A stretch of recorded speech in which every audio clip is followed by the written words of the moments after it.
yung carb. Yan, 26.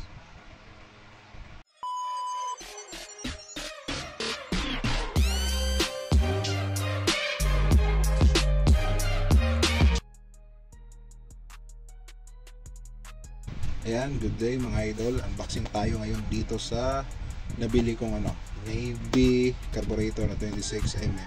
Ayan. Dito ko lang to nabili sa amin. Ito yung niya, price.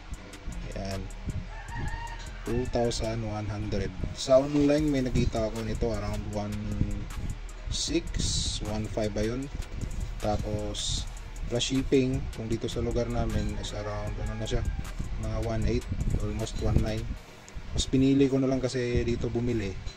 Medyo pricey din kasi para ma-check ko siya before ko bilhin. Ayan. Tapos nakagandahan, may warranty pa. Ang problema lang, nung kagabi bumiyahe ako, umulan, nabasa yung bag ko, pinasok, kaya ganyan yung nangyari ng sa box niya. Okay, unbox natin.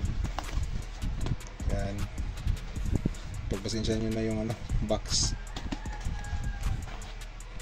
yung carb. Yan, 26.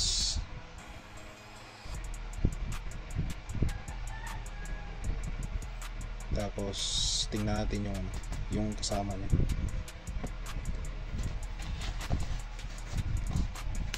May sticker na logo ng Navy, tsaka yung pangalang Navy mismo, Navy Racing na sticker, dalawa. Tapos yung carburetor instruction, wala na, yun lang. Okay. Ito pa pala yung free hose nya, yan lang.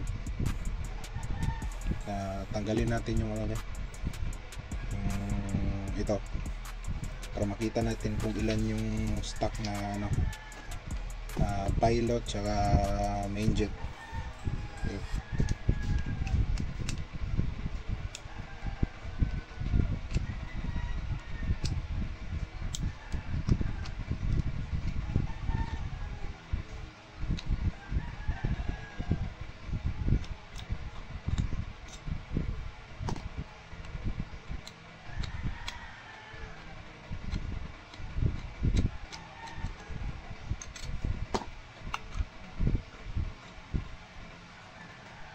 Siya, ayan.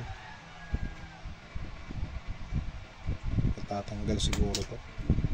Ayan. Kasi ayun. Okay, tanggal na.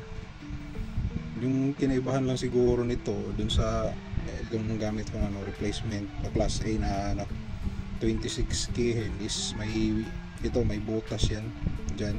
Tapos may butas dito. Ayan, ito. Ayan.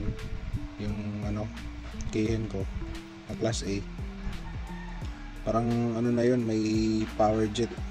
Yan, ito wala, kaya dito ko lang talaga mag set ng kung anong babagay na main jet dito.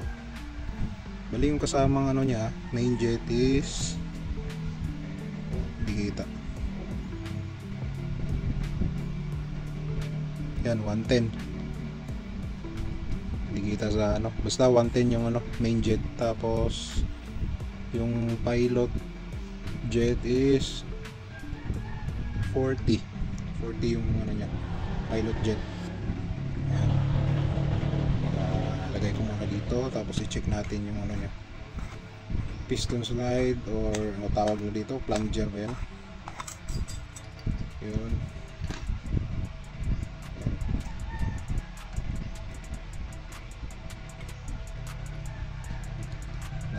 Tab, iwan ko kung saan yung mas mabigat. Ito yung sa Kehen ba, ito Kehen na class A. Ito may nakalagay talagang ayan, Navy logo dito sa nya, plunger or tawag dito, piston slide. Ayan, may nakalagay talagang Navy. Ayan. Mag-upload lang ulit ako pag nakakabit ko na sa motor ko. Ayan, RS.